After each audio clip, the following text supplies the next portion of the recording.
Assalamualaikum warahmatullahi wabarakatuh. Perkenalkan, nama saya Nina Cahya Fadila Sofi. Saya Dinda Puspa Kirana. Kami dari kelompok 10 akan menjelaskan materi studi hadis tentang kitab Sunan Abu Dawud dan Sunan Nasa'i.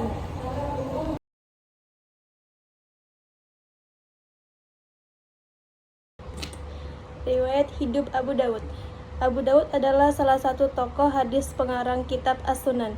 Nama lengkap beliau adalah Sulaiman bin Al-Ash'ad bin Ishaq bin Bashir bin Shiddad bin Amr bin Amron Al-Azdi As-Sijistani.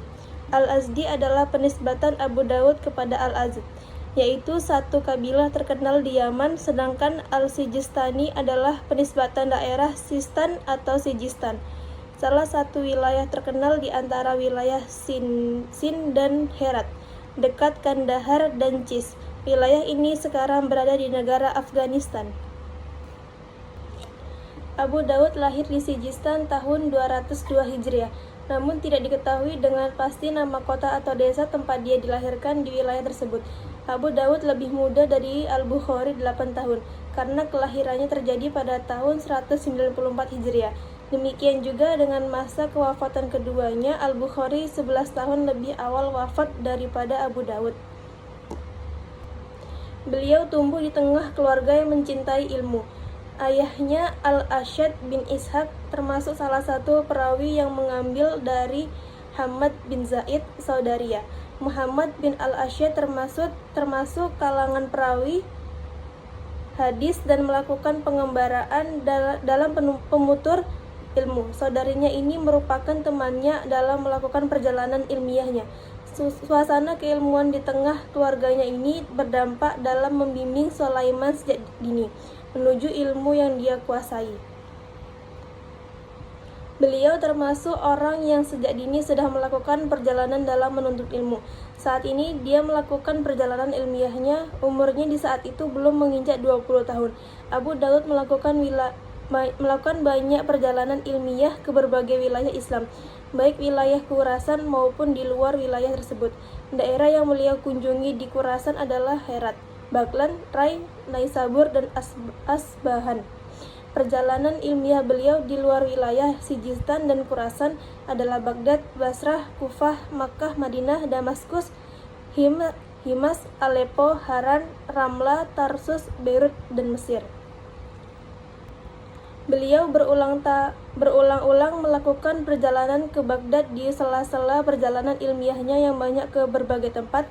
Baghdad adalah tempat di mana beliau bermulazamah kepada Imam Ahmad.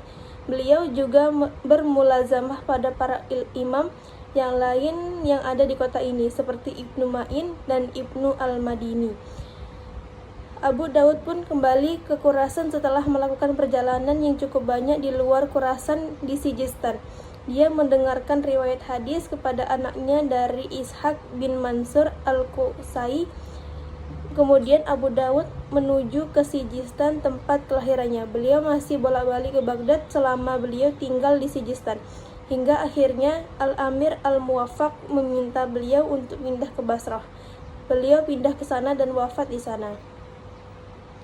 Beliau dikenal dengan sikap komitmen dalam kepribadiannya, sehingga Abu Dawud dianggap mirip dengan Ahmad bin Hambal dalam karakternya, sebagaimana Ahmad bin Hambal menyerupai karakter Waki. Begitu pula Waki menyerupai karakter As-Sawri, gurunya. Adapun As-Sawri menyerupai Mansur bin Mutamir, sebagaimana Mansur menyerupai Alqomah. Beliau sendiri menyerupai Ibnu Mas'ud, sedangkan Ibnu Mas'ud menyerupai Rasulullah dalam akhlak dan karakternya. Abu Dawud menyambut kematiannya setelah kehidupannya yang dipenuhi dengan ilmu dan kemuliaan. Dia wafat pada hari Jumat 16 Syawal tahun 275 Hijriah. Jenazahnya dimandikan oleh Hasan bin Al-Musanna. Setelah sholat Jumat, disalatkan oleh Al-Abbas bin Ja'far bin Sulaiman Al-Hashimi dan dikuburkan dekat dengan kuburan Sufyan. Metode penyusunan Kitab Abu Dawud.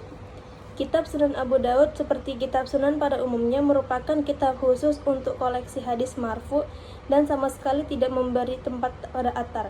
Hal semacam ini selaras dengan komitmen para muhadditsin bahwa riwayat mauquf hanya boleh dinamakan hadis bukan sunnah, sehingga kutub al-sunnah adalah kitab yang spesifik menyajikan informasi sunnah dalam arti materi ajaran Islam yang penting untuk diikuti dan tradisikan.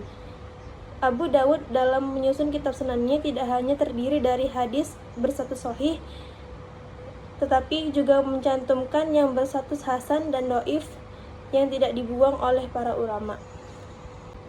Alasan Abu Dawud mencantumkan hadis lemah tersebut karena menurutnya hadis lemah lebih baik daripada pendapat para ulama, sehingga hadis lemah tersebut merupakan pengganti dari opini para ulama dalam membedakan status hadis yang ditelitinya. Abu Daud menggunakan istilahnya yakni hadis sahih, semi sahih, yusbihu, mendekati sahih, yuqaribuh, dan sangat lemah, wah munsadid. Namun ada juga hadis yang tidak disertakan kualitas kehujahannya, sehingga muncul istilah masakataan Abu Daud. Sikap diam tersebut bisa diasumsikan sebagai isyarat bagi peneliti untuk melakukan pengujian atas mutunya. Asumsi tersebut sejalan telah berkembangnya sikap pro kontra di kalangan kritikus hadis perihal dugaan dhaif atas sanadnya, sehingga dalam respon sikap tersebut Abu Daud tidak berspekulasi untuk memihak kepada salah satu penilaian. Perhatian Abu Daud lebih terfokus pada segi redaksi matan hadis. Hal itu dikarenakan Abu Daud dalam kitab sunannya lebih memprioritaskan pada kajian fikih al-hadits. Sering ditemukan adanya penyederhanaan rumusan matan hadis oleh Abu Daud karena dipandang akan menyulitkan pembaca yang ingin menyimpulkan kandungan fikihnya. Selain itu, penyederhanaan tersebut berkaitan dengan status hadis tersebut yang hanya menjadi penguat bagi unit hadis yang termuat di subbab yang sama. Kualitas hadis dalam kitab Abu Daud. Dalam hal kualitas hadis, Abu Daud sendiri menjelaskan bahwa tidak semua hadis dalam kitabnya sahih. Ia membedakan hadis-hadis tersebut berdasarkan kualitasnya. Berikut adalah beberapa poin penting terkait kualitas hadis dalam sunan Abu Daud. 1. Hadis sahih. Banyak hadis dalam sunan Abu Daud yang sahih. Hadis sahih adalah hadis yang memenuhi syarat-syarat tertentu dalam hal sanad, rantai periwayatan, dan matan yang membuatnya dapat dipercaya. 2. Hadis hasan. Beberapa hadis dalam sunan Abu Daud diklasifikasikan sebagai hasan. Hadis hasan adalah hadis yang derajatnya di bawah sahih, tetapi masih dapat diterima dan digunakan sebagai dalil dalam hukum Islam. 3. Hadis dhaif. Ada juga hadis dhaif, lemah. Dalam kitab ini, hadis dhaif adalah hadis yang memiliki kelemahan dalam sanad atau matan, sehingga tidak dapat dijadikan sebagai dalil yang kuat. Pendapat dan kritik para ulama tentang Sunan Abu Daud. 1. Abu Bakar Al-Khalal mengatakan bahwa Abu Daud adalah imam terkemuka pada zamannya. Pengetahuannya dan penggalian beberapa bidang ilmu serta kecermatannya melihat tempat-tempatnya tidak ada seorang pun yang dapat mengunggulinya. Dia juga seorang wara yang terkemuka. 2. Ahmad bin Muhammad bin Yasin Al-Harawi berkata bahwa Abu Daud adalah salah seorang penjaga Islam untuk hadis Rasulullah. Ilmunya, ilalnya, serta sanadnya, beliau berada pada puncak derajat kezuhudan, kesederhanaan, dan kebaikan. Beliau termasuk pasukan berkuda pembela hadis Rasulullah. 3. Muhammad bin Ishaq al-Sagoni dan Ibrahim bin Ishaq al-Harbi berkata bahwa ketika Abu Daud menyusun kitab sunannya, hadis menjadi lunak kepada Abu Daud, sebagaimana besi menjadi lembut untuk Nabi Daud. Al-Hafiz Musa bin Harun berkata bahwa Abu Daud diciptakan di dunia untuk hadis dan di akhirat untuk surga. 4. Muhammad bin Makhlad mengatakan bahwa Abu Daud selalu menuntaskan kajiannya terhadap 100.000 hadis. Tatkala Abu Daud selesai menulis kitab Sunan Abu Daud, kemudian dibacakan kepada kaum muslimin. Sejak saat itulah kitabnya seolah-olah menjadi mushaf bagi para ahli hadis. Mereka menyetujui keberadaan kitab tersebut dan tidak menyelisihinya. Mereka juga mengikrarkan pengakuan terhadap hafalan dan keunggulannya. Yang kelima, yaitu Ibnu Hibban mengatakan bahwa Abu Daud merupakan salah satu imam dunia dan dalam bidang ilmu, fikih, hafalan, kezuhudan, kewarakan, dan kekokohan hafalannya. Dia mengumpulkan, menyusun, dan membela sunnah Nabi. Abu Abdullah bin Mandah Al-Hafiz mengatakan bahwa orang-orang yang mampu mengeluarkan dan membedakan hadis yang sabit dari maklul atau memiliki cacat, yang salah dari yang benar ada 4, Al-Bukhari, Muslim, dan setelah mereka adalah Abu Dawud As-Sijistani dan Abu Abdurrahman An-Nasai. Riwayat hidup Sunan An-Nasai. Nama lengkap beliau adalah Ahmad ibnu Syu'aib bin Ali bin Sinan ibnu Bahar ibnu Dinar Abu Abdurrahman Al-Quraisy An-Nasai Al-Qadi Al-Hafiz. Dia lahir pada tahun 215 Hijriah atau 830 Masehi di Nasa. Imam An-Nasai adalah seorang ulama yang amat takwa dan wara. Dikisahkan bahwa ketika antara Imam An-Nasai dengan gurunya Al-Haris Ibnu Miskin terjadi sedikit perselisihan, maka beliau menyembunyikan dirinya bila mendengar majelis taklim Al-Haris Ibnu Miskin. Sejak kecil An-Nasai sudah tertarik pada disiplin ilmu hadis. Pada usia 15 tahun, An-Nasai sudah menjelajahi berbagai kota, pusat ilmu dan peradaban di dunia Islam untuk mempelajari sabda Nabi dari ulama-ulama besar pada zamannya. Ia mengunjungi kota-kota di Hijaz, Al-Haramain, Irak, Mesir, dan Syria, bahkan pernah lama menetap di Mesir. Sewaktu menetap di Mesir, ia pernah terjun ke medan perang bersama gubernur Mesir untuk memerangi musuh negara. Dalam suasana perang itu tetap menyempatkan diri untuk mengajarkan hadis Nabi SAW kepada gubernur dan prajurit. Sementara itu, sebagai ulama besar khususnya dalam bidang hadis, Imam An-Nasai memiliki sejumlah murid atau ulama yang menerima hadis dari beliau. Di antaranya adalah anaknya sendiri, yaitu Al-Karim, Abu Bakar Ahmad, Ibnu Ishaq As-Sunni, Abu Ali Al-Hasan, Ibnu Al-Qudari, As-Suyuti, Ali bin Abi Ja'far Al-Tahawi, Imam Abu Al-Hafiz Al-Tabrani. Kemudian perjalanan berikutnya, yaitu setahun sebelum meninggal dari Mesir, ia pindah ke Damaskus. Di kota ini ia menulis kitab Kasasi Ali bin Abi Thalib, keistimewaan Ali bin Abi Thalib, yang menjelaskan keutamaan dan keistimewaannya Ali bin Abi Thalib menurut hadis. Ia menulis kitab itu agar penduduk Damaskus tidak lagi membenci dan mencaci maki Ali bin Abi Thalib. Ketika ia membaca hadis-hadis mengenai keutamaan Ali tersebut di hadapan orang banyak, ia diminta pula untuk menjelaskan keutamaan Muawiyah bin Abu Sufyan. Tetapi ia dengan tegas menjawab bahwa ia tidak mengetahui adanya hadis yang menjelaskan tentang keutamaan Muawiyah. Sunan Nasai wafat pada bulan Syafar tahun 303 Hijriah di Ramlah, Palestina. Sebelumnya di kota Damaskus. Imam An-Nasai menulis kitab Al-Kasai Ali bin Abi Thalib atau keistimewaan Ali bin Abi Thalib.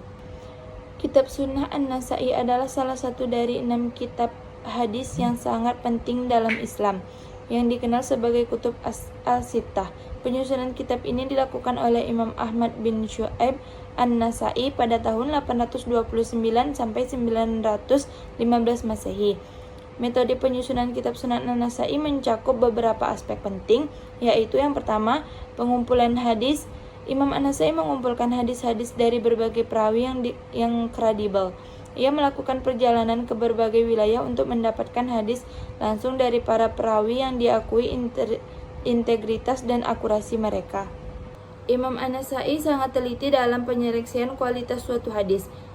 Suatu hadis yang ditulis dalam kitab kedua yang diberi nama As-Sunnah As-Sughar, dan karena penyeleksian hadisnya sangat ketat, banyak yang menjuluki kitab ini dengan sebutan kitab Al-Mujtabah, dan para ulama berkomentar bahwa kedudukan kitab ini di bawah derajat Sahih Bukhari dan juga Sahih Muslim. Sistematika kepenulisan kitab ini diawali dengan membahas kitab At-Taharah dan diakhiri dengan kitab Al-Mawaqit. Nama Al-Mujtabah lebih populer daripada Sunan As-Sughar, dan dengan berjalannya masa, dua nama itu tidak lagi seharum dulu dan tergantikan dengan nama Sunan An-Nasa'i. Banyak perbedaan ulama ketika menilai kualitas dari kitab hadis ini. Ada yang berpendapat bahwa hadis yang terdapat di dalamnya adalah sahih semua, dan ada yang berpendapat bahwa hadis di dalamnya banyak yang memuat hadis dhaif. Namun, menurut para ahli hadis pada umumnya berpendapat bahwa hadis dhaif yang ada pada kitab ini sedikit, serta kitab ini menempati urutan keempat dari kutubut al-sittah karena kualitas hadisnya lebih tinggi dari kitab Sunnah At-Tirmizi maupun Musnad Ahmad bin Hambal. Dan ada beberapa ulama yang berpendapat bahwa kitab ini setingkat lebih tinggi daripada kitab Sunnah Abu Daud karena ketatnya penyeleksian kualitasnya. Kitab Sunan An-Nasa'i memuat sekitar 5.761 hadis. Walaupun kitab ini juga memuat hadis dhaif, namun Imam An-Nasa'i memberikan penjelasan mengenai kedhaifan hadis tersebut, baik bersumber dari sanadnya maupun dari matan hadis. Pendapat dan kritik para ulama tentang hadis Sunan Nasa'i. Berdasarkan pengakuannya atau ada yang mengatakan menurut ijtihadnya bahwa kitab hadis yang ditulisnya ini adalah berisi hadis pilihan dan sahih semuanya. Komentar Ibnu Mandah, Ibnu Subhi, Abu Ali Al-Naisuburi, Abu Ahmad bin Adi Al-Khatib, dan Daruqutni mengatakan semua hadis yang ada dalam kitab An-Nasa'i sahih, selain itu gampang dan juga jelas. Namun, menurut para ahli hadis lain, kitab ini adalah merupakan kitab sunan yang masih memuat hadis dhaif. Namun para ahli hadis lain pada umumnya berpendapat bahwa Sunan Al-Mujtaba kurang sekali hadis dhaifnya dan menempati peringkat keempat dari Al-Kutub Al-Sittah. Karena itu lebih tinggi dari Sunan At-Tirmizi atau kitab hadis yang ditulis Tirmizi dan Musnad Ahmad bin Himbal. Ada juga yang mengatakan bahwa nilai kitab Sunan An-Nasa'i sebenarnya lebih tinggi daripada Sunan Abu Daud karena An-Nasa'i amat ketat dan keras, bahkan terkesan kasar dalam menilai rijal hadis. Menurut penilaian para ahli, Al-Mujtaba adalah kitab hadis yang paling sedikit hadis dhaifnya setelah Sahibain. Yang dalam hal ini menurut Abu Syuhbah merupakan bukti ketelitian dan kecermatan Imam An-Nasa'i dalam menyusun kitab hadis tersebut. Perlu juga ditambahkan bahwa walaupun kitab ini muncul setelah Sahihain yang paling sedikit hadis dhaifnya, tetapi banyak terdapat perulangan hadis dalam kitab ini. Contohnya saja hadis tentang niat yang diulang sampai 16 kali. Kesimpulan kitab Sunan Abi Daud. Biografi Imam Abu Daud. Nama lengkap Abu Daud adalah Abu Daud Sulaiman bin Al-Ash'as bin Ishaq Al-Azdi Al-Sijistani. Ia dilahirkan pada 202 Hijriah di Sijistani, suatu kota di Basrah. Sebagai ulama mutaqaddimin yang produktif, beliau selalu memanfaatkan waktunya untuk menuntut ilmu dan beribadah. Setelah dewasa, beliau melakukan rihlah dengan intensif untuk mempelajari hadis. Ia melakukan perjalanan ke Hijaz, Syam, Irak, Jazirah Arab, dan Khurasan untuk bertemu ulama hadis. Pengembaraannya ini menunjang Abu Daud mendapatkan hadis sebanyak-banyaknya untuk dijadikan referensi dalam penyusunan kitab sunnahnya. Pola hidup sederhana tercermin dalam kehidupannya, maka tidak heran jika banyak ulama yang semasanya atau sesudahnya memberikan gelar zaid, mampu meninggalkan hal-hal yang bersifat duniawi, dan wara, teguh atau tegar dalam mensikapi kehidupan. Imam Abu Dawud juga memiliki murid yang banyak dari setiap penjuru.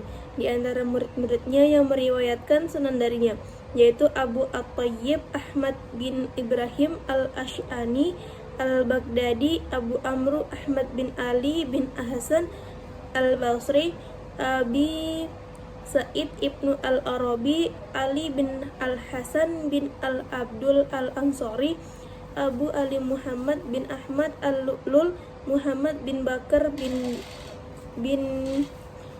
Dasa At-Tamar, Abu Usamah Muhammad bin Abdul Malik Ar-Rawaits.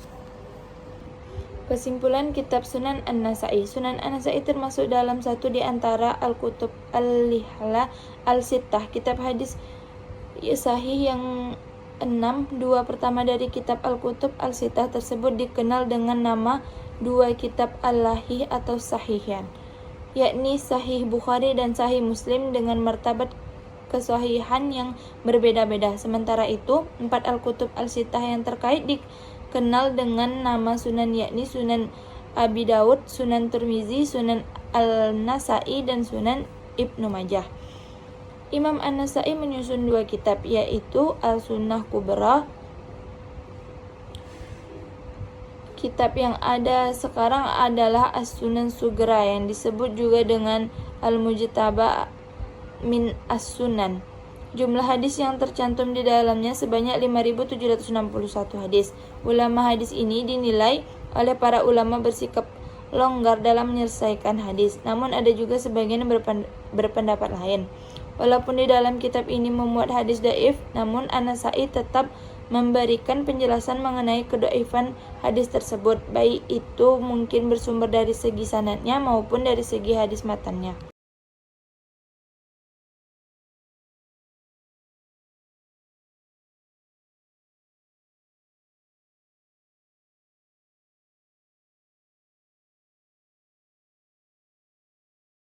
Baiklah, sekian penjelasan dari kami tutup. Wassalamualaikum warahmatullahi wabarakatuh.